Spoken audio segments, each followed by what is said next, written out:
খালি মাথায় ল্যাংটা হয়ে হে হে করে চলে যাবে না, ঢং ঢং করে এসেছে কোনো এইভাবে। উপস্থিত বৈঠকের দিনই বোন, আপনি কি আপনার দেবরের সাথে এসেছেন? আপনি একটু শরম পান না? আব্দুর রাজ্জাক বিন ইউসুফ এসেছেন। মা হলে চারটা জিনিস লাগে। উপস্থিত বৈঠকের মুসলিম বোন শোনেন, যেটা আমি সব সময় বলছি, মা হলে চারটা জিনিস লাগে। এক, যেটা জাবের বললেন, জাবের বলছেন যে আমরা এখন মদিনায় ঢুকবো রাদিয়াল্লাহু তাআলা। আল্লাহ রাসূল বলছেন, এই থামো থামো থামো, আমরা এখানে রাতে থাকবো, সকালে যাব। তো জাবের রাদিয়াল্লাহু তাআলা বলছেন, আমি নতুন বিবাহ করেছি, আমাকে বাড়ি যেতে দেন। তো আল্লাহ রাসূল বলছেন, তুমি নতুন বিবাহ করেছো, কুমারী মেয়ে বিবাহ করেছো না তালাক প্রাপ্ত মেয়ে বিবাহ করেছো? তো জাবের বললেন, আমি তালাক প্রাপ্ত মেয়ে বিবাহ করেছি। তো আল্লাহ রাসূল বললেন, তুমি কুমারী মেয়ে কেন বিবাহ করলে না? তুমি তার সাথে খেলতে, তোমার সাথে খেলতো। তখন জাবের রাদিয়াল্লাহু তাআলা বলছেন, আল্লাহ রাসূল শোনেন, আমার একটা কথা শোনেন আল্লাহর নবী, আমার বাপ উহুদের যুদ্ধে শহীদ হয়েছেন 9 জন মেয়ে রেখে, আমার 9টা বোন আছে। আমি আমার বোনদের সমবয়সের মেয়েকে আক্রাহন উজাব্বেজা মিসলাহুন না, ওদের সমবয়সের মেয়েকে আমি বিবাহ করা পছন্দ করিনি 4টা কারণে। আল্লাহ নবী শোনেন, আমার আব্বা উহুদের যুদ্ধে শহীদ হয়েছেন 9 জন মেয়ে রেখে, আমার 9টা বোন আছে, আমার বোনদের সমবয়সের কম বয়সের মেয়েকে আমি বিবাহ করিনি 4টা কারণে। এক, লে তুয়াল্লিমাহুন্না, আমার বউ যেন আমার বোনদেরকে বিদ্যা শিখাতে পারে। প্রথম বিদ্যা মাকেই শিখাতে হবে, এই জন্য পুরুষের সাথে সাথে মহিলা শাখাও খুলতে হবে, এ কথাই ঠিক। জামিয়া সালাফিয়া ডাঙ্গিপাড়া পবা রাজশাহীর মহিলা শাখার জন্য আলহামদুলিল্লাহ তানোর গোদাগাড়ির লোক জমি দিয়েছে 60 বিঘা। 33 শতকের বিঘায় কতখানি দিয়েছে? 60 বিঘা। তারা 100 বিঘার প্রজেক্টের প্রস্তাব দিয়েছে যে আমরা 100 বিঘা জমি এখানে করে দেব। মহিলা বিশ্ববিদ্যালয়ে মহিলাদের শিখাতেই হবে। রূপগঞ্জ নারায়ণগঞ্জে মহিলাদের শাখায় জমির পরিমাণ হলো 22 বিঘা। কতখানি? 22 বিঘা। ওই প্রতিষ্ঠান 51 বিঘা জমির ওপরে। সম্মানিত দিনী ভাই বোন, মহিলা শাখা দিনাজপুরেও আছে, মহিলা শাখা বরিশালেও আছে, মহিলা শাখা চট্টগ্রামেও শুরু হবে ইনশাল্লাহ। সময়ের গতিতে চট্টগ্রাম, ময়মনসিংহ, নোয়াখালী, ফেনী, যশোর, কুষ্টিয়া এসব ডিস্ট্রিক্টে জমি রেডি আছে। সময়ের গতিতে প্রতিষ্ঠান চালু হবে ইনশাআল্লাহ। সম্মানিত দিনী ভাই বোন, কলমডাঙ্গা এলাকাবাসী, আপনাদেরকে মহিলা শাখা সুন্দরভাবে গড়ে তোলার চেষ্টা করতে হবে। আলেম ওলামাদের বেশি বেতন দিয়ে ভালো আলেম নিয়ে আসার চেষ্টা করতে হবে। রাজশাহী জামিয়া সালাফে এক একজন শিক্ষকের বেতন 60-70 হাজার করে। খাওয়া থাকা ভিন্ন, ওর পিছনে খাদেম ভিন্ন। মদিনে থেকে যারা এসেছেন তাদের বেতন লাগে না, তবে খাদেম লাগে, খাওয়া লাগে, বাবুর্চি লাগে। বাবুর্চি ভিন্ন, খাদেম ভিন্ন, অনেক পয়সা খরচ আছে তাদের পিছনে। আলহামদুলিল্লাহ খুব ভালো অবস্থায় জামিয়া সালাফে দেশে চলছে। আমার মনে বড় সাধ, এই দেশের মাটিতে আমি উন্নত মানের প্রতিষ্ঠান গড়বই গড়ব ইনশাআল্লাহ।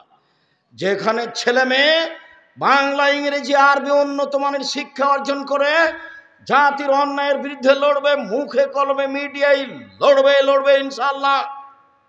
সেটাই জামিয়া সালাফিয়া রূপগঞ্জ, নারায়ণগঞ্জ, ঢাকা, সেটাই জামিয়া সালাফিয়া ডাঙ্গিপাড়া পবা রাজশাহী। এই দেশের সর্ববৃহৎ প্রতিষ্ঠান জামিয়া সালাফিয়া, শিক্ষার মানে সর্বোচ্চ প্রতিষ্ঠান জামিয়া সালাফিয়া, শিরক মুক্ত প্রতিষ্ঠান জামিয়া সালাফিয়া, বিদআত মুক্ত প্রতিষ্ঠান জামিয়া সালাফিয়া, দল মুক্ত প্রতিষ্ঠান জামিয়া সালাফিয়া, সংগঠন মুক্ত প্রতিষ্ঠান জামিয়া সালাফিয়া, হিংসা মুক্ত প্রতিষ্ঠান জামিয়া সালাফিয়া, দেশের অমূল্য সম্পদ জামিয়া সালাফিয়া।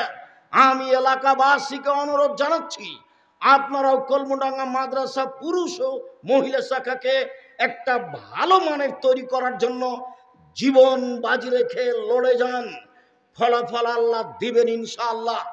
2013 সালের 24 আগস্ট মঙ্গলবার আমি বলেছিলাম আমার হাতে টাকা নেই, কথা সত্য। প্রতিষ্ঠান গড়বে, এ কথা সত্য। ইনশাআল্লাহ গড়বেই গড়বে।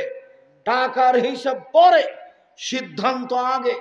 ভালো মানে ছেলেদের প্রতিষ্ঠান গড়তে হবে, ভালো মানে মেয়েদের প্রতিষ্ঠান গড়তে হবে।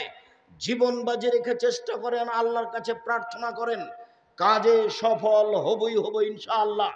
সম্মানিত দিনী ভাই বোন, তিনি বললেন আমার সমবয়সের মেয়েকে আমি বিবাহ করিনি আমার বোনদের সমবয়সের 4টা কারণে। এক, আমার স্ত্রী আমার বোনদেরকে শিখিয়ে দিবে, মেয়েদের শিখিয়ে দিতে হবে, মাকে শিখিয়ে দিতে হবে।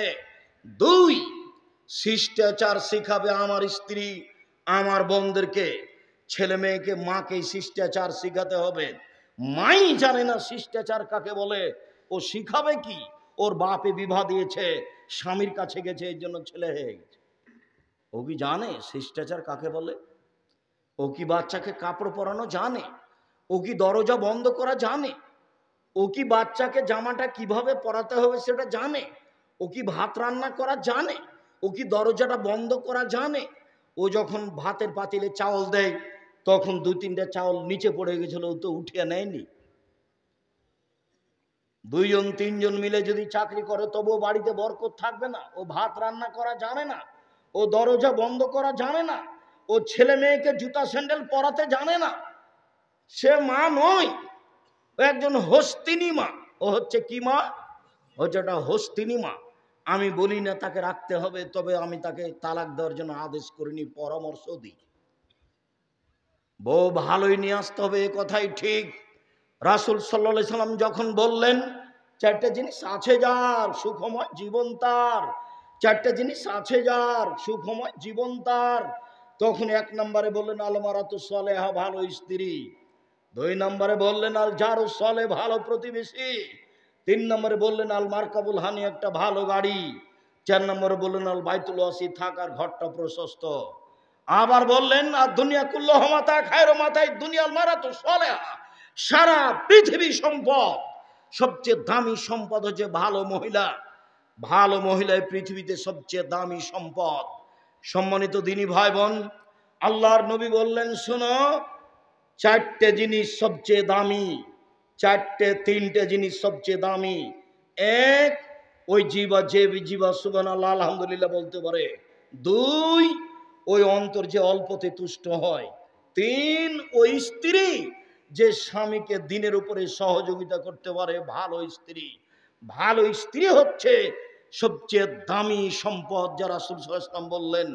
আল্লাহ নবী বললেন খায়রুন নিসায়ে, মহিলাদের মধ্যে সবচেয়ে ভালো মহিলা হচ্ছে ওই স্বামী আদেশ করলে পালন করে, স্বামীর সাথে কথা বললে হাসি মুখে বলে, স্বামী বাড়িতে না থাকলে নিজেকে হেফাজতে রাখে, কারোর সাথে মোবাইলে কথা বলে না, দেবর ভাসুরের সাথে গল্পে জড়িয়ে পড়ে না। এ হলো সবচেয়ে ভালো নারী। আল্লাহর নবী বললেন সবচেয়ে ভালো মহিলা যে স্বামীর সাথে কথা বললে হাসি মুখে বলে, স্বামী আদেশ করলে পালন করে। দিন রাত খালি ঝগড়া। আব্দুর রাজ্জাক সাহেব, আপনি না হয় বলছেন আমার স্বামীর মুখখানি এতই খারাপ, এতই খারাপ, চাঁপাইনবাবগঞ্জের ভাষার মুখখানি একবারে মনে হচ্ছে একবারে ঘিনঘিনা মুখ, এভাবে গালি দেয় যার আমি সহ্যই করতে পারি না। তাই আমাকে যখন বলে 1 গ্লাস পানি দে, তো তখন 1 গ্লাস পানি নিজে এইভাবে রেখে দিই ঠেকুস করে, দিয়ে আমি উল্টা ঘুরে দাঁড়াই, ওকে আমি সহ্যই করি না। আপনি মেনে নেন, তিতা লাগুক আর মিঠা লাগুক, নইলে সংসার বাদ দেন। এইভাবে ঝুলন্ত থাকা হবে না।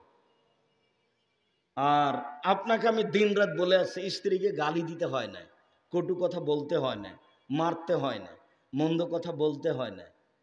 স্বামী হলে 5টা জিনিস লাগে। 1, ভালো মানের পড়তে দিতে হয়। 2, ভালো মানের খেতে দিতে হয়। 3, কটু কথা বলতে হয় না। 4, মুখের উপরে মারতে হয় না। 5, এখানে সেখানে শ্বশুর বাড়ি খালার বাড়ি যেতে দিতে হয় না, বাড়িতেই থাকবে। জরুরি প্রয়োজন ছাড়া বাড়ি ত্যাগ করবে না, খুব জরুরি প্রয়োজন ছাড়া বাড়ি ত্যাগ করবে না। ওই হলো স্বামী। স্বামী হলে 5টা জিনিস লাগে।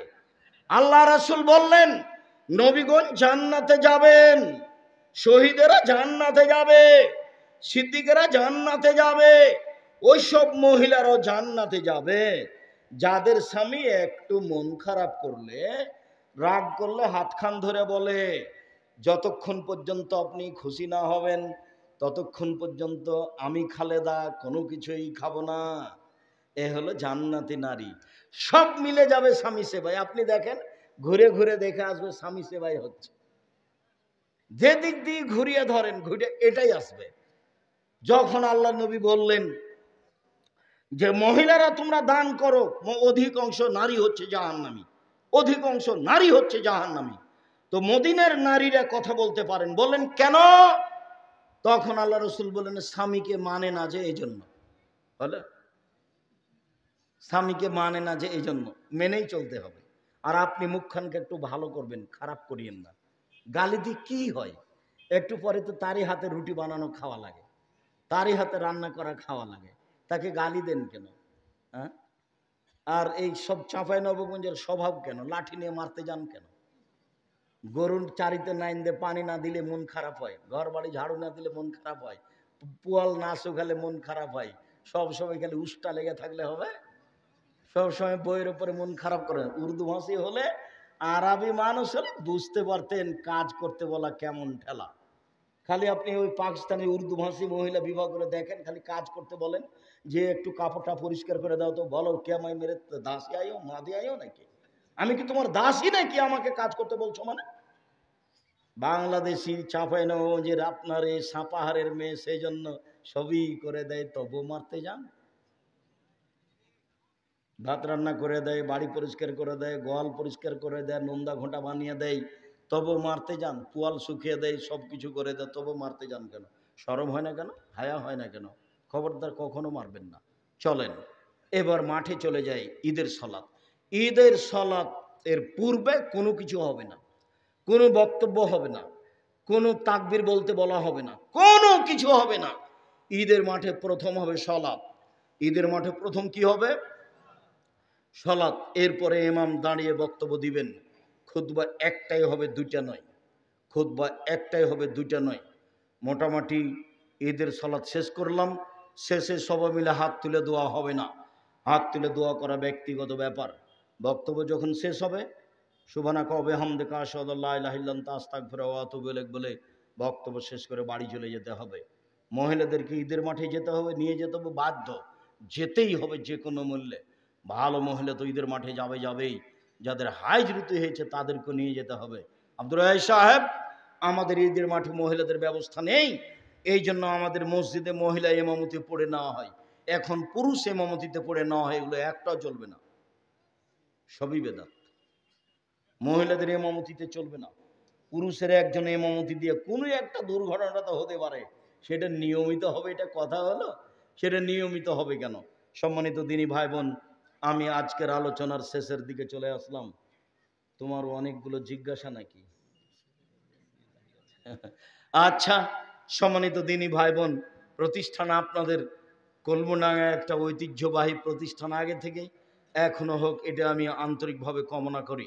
মর্মে আপনাদের ছেলেরা আপনাদের কাছে আসছে, উঠে যাওয়ার সফলতা নয়। 10 টাকা হোক, 5 টাকা হোক, 50 টাকা হোক, 200 টাকা হোক, কেউ ফিরিয়ে দিবেন না। আমার দিকে দেখেন, আল ইয়াদুল উলিয়া, এই ছেলেরা যাও।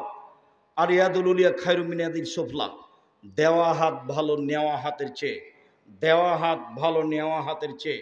রাসূল সাল্লাল্লাহু আলাইহি সাল্লাম দেওয়া হাতকে পছন্দ করেন নেওয়া হাতের চেয়ে। সব সময় দেওয়া হাতখান রাখবেন।